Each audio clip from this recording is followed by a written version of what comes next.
நமது ஸ்ரீதாந்திரிக அஸ்ட்ராலஜி டிவியை காண வந்துள்ள அத்துணை ஆன்மீக நெஞ்சங்களுக்கும் என் சிறந்தாழ்ந்த வணக்கத்தையும் நன்றியையும் தெரிவித்துக் கொள்கிறேன். ஓம் சுவாமியே சரணம் ஐயப்பா. இப்போ நம்ம தொடர்ந்து இந்த நிகழ்ச்சியில் ஆன்மீகம் சம்பந்தமாகவும் தாந்திரிக ரீதியாக, அதாவது தெய்வீக தாந்திரிகம்ன்றது சில பேர் மாந்திரிகம்னு நினச்சிக்கிறாங்க. மாந்திரிகத்துக்கும் நமக்கும் எந்த சம்மந்தமும் கிடையாது. தாந்திரிகம் என்பது ரிக்வேதம், யஜுர்வேதம், சாமவேதம், அதர்வண வேதத்தில் உள்ள தெய்வீகமான தாந்திரிக ரீதியான விஷயங்களும் கற்றுக் கொடுத்துட்ருக்கோம். ஒரு வகுப்பு மாதிரி தான் ஒவ்வொரு நிகழ்ச்சியும் நம்ம நடத்துவோம். இதை தவிர்த்து உங்களுக்கு பார்த்தீங்க அப்படின்னா ஜோதிட ரீதியான தகவல்களும் ஆன்மீகம் சம்பந்தமான தகவல்களும் உண்மையான தகவல்கள் எப்படி வழிபாடுகள் மூலமாக பரிகாரம் பெற்றுக்கலாம்ங்கிற விஷயங்களும் தொடர்ந்து செஞ்சுட்டு வரோம். இதுக்கு மகத்தான ஆதரவு நிறைய பேர் கொடுத்துட்டு வரீங்க. ஒருவேளை சேனலில் நீங்கள் புதுசாக பார்க்குறீங்க அப்படின்னு சொன்னால் நீங்களும் இந்த சேனலில் சேர்ந்துக்கணும்னா கீழே உள்ள சப்ஸ்கிரைப் பட்டன் பண்ணிக்கலாம். பெல் ஐக்கானை கிளிக் பண்ணிங்கன்னா தொடர்ந்து எங்களுடைய வீடியோஸ் உங்களுக்கு தொடர்ந்து வந்துகிட்டே இருக்கும் அன்பர்களே. நீங்கள் இவ்வளோ ஆதரவு கொடுக்கறதுனால திருச்சி, சென்னை, அதே போல் கோயம்புத்தூர், அதே போல் திருநெல்வேலி மாவட்டங்களில் நம்ம தொடர்ந்து இந்த வருஷத்தில் வகுப்புகள் செய்யலாம்னு சொல்லி ஆசைப்பட்டிருக்கோம். முதல் வகுப்பு திருச்சியிலையும், அடுத்த 3 வகுப்புகள் ஒவ்வொரு பீரியடில் பண்ணலாம்னு சொல்லி நம்ம ஆசைப்பட்றோம். இதில் நிறைய தகவல்கள் கொடுக்கணும்னு நினைக்கிறோம். இதில் முதல்ல நம்மள்கிட்ட ஜோதிடம் பார்க்க வந்த அன்பர்களும், அதே போல் நம்மள்கிட்ட வகுப்புக்கு வந்த அன்பர்களும், அதே மாதிரி நம்ம வகுப்பு கற்றுண்டு என்கிட்ட ஸ்டூடெண்ட்டாக இருக்கக்கூடியவர்களுக்கும், அதே போல் நம்ம சப்ஸ்கிரைபர்களுக்கும் ஒரு தனித்துவமாக நம்ம பண்ணணும், மரியாதை கொடுக்கணும்னு ஆசைப்பட்றேன். ஒருவேளை நீங்கள் சேர்ந்துக்கணும், அந்த இதில் நம்ம வகுப்பில் சேர்ந்துக்கணும்னு ஆசைப்பட்டீங்கன்னாலும் நீங்கள் கீழே உள்ள நம்பருக்கு காண்டாக்ட் பண்ணலாம் நண்பர்களே. காண்டாக்ட் பண்ணிட்டீங்கன்னா பதியும் பொழுது நான் மித்த விஷயங்கள் எல்லாமே ஃபோன் மூலமாக உங்களுக்கு சொல்லிடுறேன். சரிங்களா? அது தவிர்த்து இப்போ நம்ம பார்த்துட்ருக்கிற இதில் குழந்தைகள் சம்மந்தமான விஷயங்கள் நிறைய வருதுங்க. இப்போ இந்த லாக்டவுன் பீரியட்லலாம் குழந்தைங்க படிக்கலை, அது பண்ணலை, இது பண்ணலை. அதே மாதிரி காம்படிட்டிவ் எக்ஸாம்ஸ் நம்ம பண்ணும்பொழுது காம்படிட்டிவ் எக்ஸாம்ஸில் டக்குன்னு மீகராக போயிடுத்து நம்ம என்ன பண்ணலாம் அப்படிங்கிற மாதிரி சிந்தனைகளும் கேள்விகளும் நிறைய வந்துகிட்டே இருக்குது. அதே மாதிரி நிறைய பதிவுகள் போடுங்க நம்ம வாட்ஸ்அப்புக்கு மெசேஜஸ் வந்துகிட்டே இருக்கிறனால நம்ம இந்த பதிவை நம்ம கொடுக்குறோம். இப்போ அந்த படிப்பு இந்த சம்மந்தமான விஷயங்களில் நம்ம பேசிக்காக ஒரு விஷயம் நல்லா புரிஞ்சுக்கோங்க. ஒரு ஜனனகால ஜாதகத்தில் எக்ஸாம்பிளுக்கு சொல்கிறேன், சில பேர் வருவாங்க, அவங்க படித்தது பார்த்திங்கன்னு வச்சுக்கோங்களேன், இன்ஜினியரிங் படிச்சிருப்பாங்க. ஆக்சுவலாக அவங்க ஜாதகப்படி டாக்டர் படித்தா தான் நல்லா இருக்கணும்னு இருக்கும். அப்போ அந்த டயத்தில் அந்த ஜனனகால ஜாதகத்தை பார்க்க விட்டுருவாங்க. நான் சொல்கிறது புரியுதுங்களா?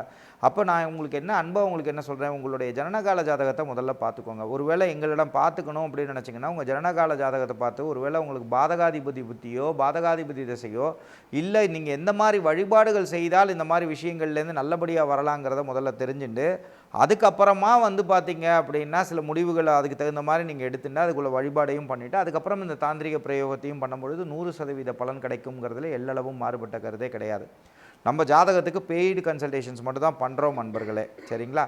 இதை தவிர்த்து நீங்கள் என்ன புரிஞ்சுக்கணும் அப்படின்னா இந்த விஷயங்களுக்கு யார் முதல்ல படிப்புக்கு அப்படின்னு சொன்னால் சரஸ்வதி தேவியை பிடிச்சிக்கணும். சரியா? அப்போ சரஸ்வதி தேவியை பிடிச்சிக்கணும்னு வரும்பொழுது ஃபஸ்ட்டு நீங்கள் அந்த ஜனனகால ஜாதக வழிபாடுகளும் பண்ணிவிட்டு நவகிரகங்களை பிரீத்தி பண்ணிவிட்டு அதுக்கப்புறமா அதுக்குள்ளே அதிதேவதா வழிபாடையும் நான் சொல்லி கொடுத்துருவேன். அந்த அதிதேவதா வழிபாடையும் தெரிஞ்சுட்டு அதுக்கப்புறமா நீங்கள் செய்ய வேண்டிய விஷயங்கள் என்னன்னு கேட்டிங்கன்னா, இந்த சரஸ்வதி தேவியை மனசார நினச்சிட்டு ஃபஸ்ட்டு நீங்கள் வழிபட வேண்டியது விநாயகரை வழிபட்டுக்கிறது. அப்போ விநாயகரை வழிபடும் பொழுது புதுசாக பார்க்குறவங்களா இருந்தால் ஓம் வக்ரதுண்டாய ஹூம் ஸ்வாஹா, ஓம் வக்ரதுண்டாய ஹூம் ஸ்வாஹா, ஓம் வக்ரதுண்டாய ஹூம் ஸ்வாஹா அப்படிங்கிற மந்திரத்தை நீங்கள் ஜபம் செஞ்சுக்கிறதும், அடுத்தது நீங்கள் நினச்சிக்க வேண்டியது உங்கள் குலதெய்வத்தை வணங்கிக்கிறதும். அப்போ குலதெய்வம் மந்திரம் தெரிஞ்சவங்க குலதெய்வம் மந்திரத்தை சொல்கிறதும், அப்படி குலதெய்வம் மந்திரம் எங்களுக்கு தெரியாது அப்படின்னு சொல்கிறவங்க ஓம் அகிலாண்ட கோடி பிரம்மாண்ட நாயகாய சரிகா பராக்குன்னு சொல்கிறதும், அதுக்கப்புறம் உங்களுக்கு காளி தான் குலதெய்வமாக இருந்தால் காளி தேவிகாய சரிகா பராக்குன்னு சொல்கிறதும், அதுக்கப்புறமா நீங்கள் உங்கள் ஜாதகப்படி உள்ள இஷ்ட தேவதா வழிபாடுகளையும் நம்ம சொல்லிக் கொடுப்போம். ஏன்னா ஒரு ஜனனகால ஜாதகத்தில் ஒரு 3-4 தெய்வங்கள் இருந்தால் அந்த தெய்வத்தை வழிபட்டாலே போதும். இதுக்காக நீங்கள் கோயிலாக தெருவாக போய் கும்பிடணுன்ற அவசியமே கிடையாதுங்கிறத நீங்கள் ஃபஸ்ட்டு புரிஞ்சுக்கோங்க. அந்த ஜனனகால ஜாதகத்தில் அந்த தெய்வத்தை மட்டுமே உருகி தருகி வழிபட்டாலே நீங்கள் 100% ஜெயிச்சிருவீங்க. இதை நீங்கள் திண்ணமான கருத்து, இதை மட்டுமே நீங்கள் நம்பலாம். ஸோ இந்த ஜனனகால ஜாதகப்படி உங்களுடைய இஷ்ட தேவதா வழிபாடையும் நீங்கள் பண்ணிவிட்டு அதுக்கப்புறமா சரஸ்வதி தேவியே வழிபடணும். ஓம் சரஸ்வதி நமஸ்துபியம் வரதே காமரூபிணி வித்யாரம்பம் கரிஷ்யாமி சித்திர் பௌதுமே சதா. திருப்பின்னு சொல்கிறேன், ஓம் சரஸ்வதி நமஸ்துபியம் வரதே காமரூபிணி வித்யாரம்பம் கரிஷ்யாமி சித்திர் பௌதுமே சதா. இதுவும் ஒரு மந்திரம். இது இல்லாமல் நீங்கள் செய்ய வேண்டிய மந்திரம் என்ன அப்படின்னு கேட்டிங்கன்னா, ஓம் ஐம் ஹ்ரீம் ஐம் சரஸ்வதியே நமஹ, ஓம் ஐம் ஹ்ரீம் ஐம் சரஸ்வதியை நமக அப்படிங்கிற மந்திரத்தையும் நீங்கள் சொல்லலாம். இந்த மந்திரத்தையும் நீங்கள் சொல்லிகிட்டே வரலாம். இந்த 2 மந்திரத்தையும் நீங்கள் மனசார சொல்லிகிட்டே வரலாம். சொல்லிகிட்டே வரும்பொழுது இதுக்கு நீங்கள் செய்ய வேண்டிய விஷயம் சரஸ்வதி தேவியோட ஒரு திருவுருவ படத்தை எடுத்து வச்சுட்டு வர்றதும், அதில் நீங்கள் என்ன செய்யலாம் அப்படின்னு சொல்லிங்கன்னா, ரியல் சந்தனத்தை எடுத்துகிட்டு கீழேருந்து மேல் நோக்கி நீங்கள் சந்தன பொட்டு, இது சந்தன பொட்டு தாந்திரிகம்னு நாங்கள் சொல்லுவோம். இதில் நீங்கள் என்ன பண்ணணும் அப்படின்னா, நல்ல சந்தன பொட்டு அந்த குழந்தை யார் படிக்கிறாங்களோ அவங்க காம்படிட்டிவ் எக்ஸாம்ஸ் எழுதினாலும் சரி, அதே மாதிரி 10th ஸ்டாண்டர்ட் எழுதினாலும் சரி, 12th ஸ்டாண்டர்ட் எழுதினாலும் சரி, போர்டு எக்ஸாம்ஸ் எழுதினாலும் சரி, ஸோ அந்த குழந்தைங்களுக்கு நீங்கள் என்ன பண்ணணும், கீழேருந்து கிளாக் வைஸ் டைரக்ஷனில் ஒவ்வொரு பொட்டாக அந்த சரஸ்வதி தேவிக்கு வச்சுட்டே வர சொல்லுங்கள். ஒரு பொட்டு, ஒரு நாளைக்கு ஒரு பொட்டு, அதை எடுத்துட்டு அங்கே வைக்கணும். அந்த பொட்டை வச்சுட்டு அதுக்கு மேலே குங்குமத்தை வைக்கணும்.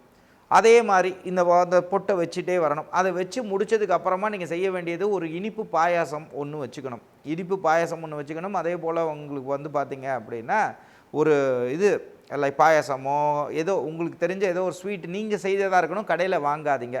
இது இல்லாமல் கொஞ்சம் பேரிச்சம்பழமும் தேனும் கலந்து வச்சுக்கணும். இதை செஞ்சு முடிச்சுட்டு, இந்த பூஜைகளை முடிச்சுட்டு நெய்வேத்தியம் பண்ணுறதுக்கு வந்து இதை படையல் போட்டுட்டு இதை இந்த குழந்தைய சாப்பிட சொல்லும் பொழுது நல்ல மாற்றங்கள் உறுதியாக இருக்கும். இதோடு சேர்த்து இது நீங்கள் செய்கிறதுக்கு முன்னாடி குலதெய்வம் கோயிலுக்கு போய் குலதெய்வத்துக்கு ஒரு அபிஷேக ஆராதனைகள் செஞ்சுட்டு வந்துட்டு அதுக்கப்புறமா நீங்கள் இந்த குலதெய்வ வழிபாடை தினைக்கும் செய்யணும். அதே போல் அந்த குழந்தைய கையால் இந்த பூஜைகள் செய்கிறது தான் அதி உத்தம பலன். இல்லை என் குழந்தை ரொம்ப பிஸிங்க, சில பேரில் ரொம்ப ரொம்ப லத்தாஜிக்காக பேசுவாங்க. சுவாமி கும்பிட்றதுக்கு என்னமோ அவங்களுக்கு ரொம்ப பாவம், ரொம்ப வருத்தப்படுவாங்க பாவம் சில பேர். இந்த 24 மணி நேரம் நல்லா இருக்கிறதுக்கு ஒரு 10 நிமிஷம் கும்பிடுங்கன்னு சொன்னால், ஆனால் காலையிலேருந்து நைட்டு வரைக்கும் பார்த்தீங்கன்னா டிவி சீரியல் பார்க்குறது என்ன, சில தேவையில்லாத விஷயங்களில் வாட்ஸ்அப் நோண்டுறது என்ன, அதிலலாம் இன்ட்ரெஸ்ட் கொடுக்குற நம்ம ஒரு 20 நிமிஷம் நம்ம குடும்பம் நல்லா இருக்கிறதுக்காக, 24 மணி நேரம் நல்லா இருக்கிறதுக்காக, தன்னை சரி பண்ணிக்கிறதுக்காக பண்ணுவாங்களான்னா பண்ண மாட்டாங்க. அதுதான் விதிங்கிறது. நான் சொல்கிறது புரியுதுங்களா? அதனால இதை ஒரு கடமையாக எடுத்து டெய்லி ஒரு 20 மினிட்ஸ் நீங்கள் செய்யணும் அப்படிங்கிற ஒரு வைராக்கியத்துக்கு வந்தீங்கன்னா, அதே மாதிரி அன்பாக உங்களுக்கு நிறைய விஷயங்கள் கடவுள் கொடுக்க ஆரம்பிச்சிருவார். அப்போ இந்த விஷயங்களை நீங்கள் தொடர்ந்து செஞ்சுட்டே வாங்க. இந்த தொடர்ந்து செஞ்சுட்டே வரும்பொழுது அந்த குலதெய்வத்துக்கு முதல் காசை அந்த குழந்தை கையால் போட சொல்லுங்கள்.